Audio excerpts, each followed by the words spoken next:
তৃণমূল কংগ্রেসের পক্ষ থেকে জোর কদমে চলছে ভোট প্রচার। আগামী 13ই মে লোকসভা নির্বাচন। বর্ধমান দুর্গাপুর লোকসভা কেন্দ্রের প্রার্থী কীর্তি আজাদের সমর্থনে মেমারি 2 নম্বর ব্লকের বিজুর 1 নম্বর অঞ্চলে বিভিন্ন গ্রামে মিছিল ও পথসভা অনুষ্ঠিত হচ্ছে। এই পথসভা থেকে দলীয় নেতৃত্বরা তৃণমূল কংগ্রেসের উন্নয়নের কথা জনগণের কাছে তুলে ধরেন এবং কেন্দ্রীয় সরকারের জনবিরোধী নীতির কথা তুলে ধরেন। এই কর্মসূচির মধ্যে উপস্থিত ছিলেন তৃণমূল কংগ্রেসের সভাপতি হরিসাধন ঘোষ, অঞ্চল সভাপতি কৌশিক রক্ষিত, পঞ্চায়েত সমিতির কৃষি কর্মাধ্যক্ষ দীনবন্ধু পাল, পঞ্চায়েত সমিতির খাদ্যের কর্মাধ্যক্ষ সঞ্জয় মণ্ডল, সন্তু খান সহ দলীয় নেতৃত্ব কর্মীবৃন্দরা। সব খবর সবার আগে মানুষের সাথে, মানুষের পাশে। প্রতিনিধি মৃত্যুঞ্জয় যশের রিপোর্ট, MBS নিউজ। আজকে আপনাদের দলীয় তরফ থেকে কি কর্মসূচি নিয়েছেন? আপনার বিজুর 1 নম্বর অঞ্চলের বিভিন্ন গ্রাম অর্থাৎ মেলা গ্রাম আমার পাশে আছে এখানকার সদস্যা, এই অঞ্চলের 1 নম্বরের সভাপতি কৌশিকদা থেকে শুরু করে সকল নেতৃত্ব এই অঞ্চলে। আমি এখনই স্ট্রিট কর্নার হচ্ছে আপনার বনগ্রাম, আমি ওখানেও ছিলাম, এখন এই রেয়ামাল্লায় আছি, তারপরে যাবই আছে। সারাদিন আমাদের প্রোগ্রাম চলছে।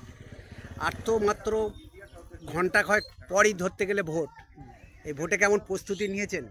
দেখুন, বাংলার মানুষ তথা এই অঞ্চলের মানুষ নিশ্চিত থাকুন, আমাদের যিনি প্রার্থী তৃণমূল কংগ্রেসের মনোনীত প্রার্থী সর্বভারতীয় কীর্তি আজাদজিকে বিপুল ভোটে এই অঞ্চল থেকে জয়লাভ করবে এবং এই বুথ থেকে জয়লাভ হবে, এটা আমরা আশাবাদী।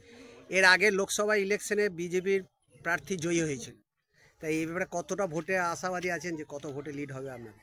বলছি, আমরা দেখেছি ইলেকট্রনিক মিডিয়াতেই যে উনি নির্বাচিত হয়েছেন, কিন্তু 5 বছরে ওই সাংসদকে খুঁজে পাওয়া যায়নি বর্ধমান দুর্গাপুর লোকসভার মধ্যে, এবং ওনার MP প্ল্যাটের যে 5 কোটি টাকা করে পায়, সেই টাকাও এই ভান্ডুল গ্রামে 1 টাকার কাজ হয়েছে কিনা আমার জানা নেই, অর্থাৎ হয়নি। এই কর্মসূচির মধ্যে কে কে উপস্থিত আছেন?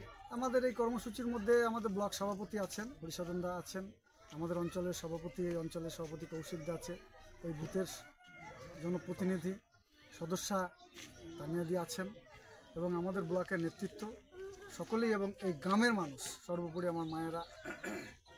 আপনার নাম এবং পরিচয়? আমার নাম সঞ্জয় মণ্ডল, মেমারি 2 পঞ্চায়েত সমিতির খাদ্যের কর্মাধ্যক্ষ।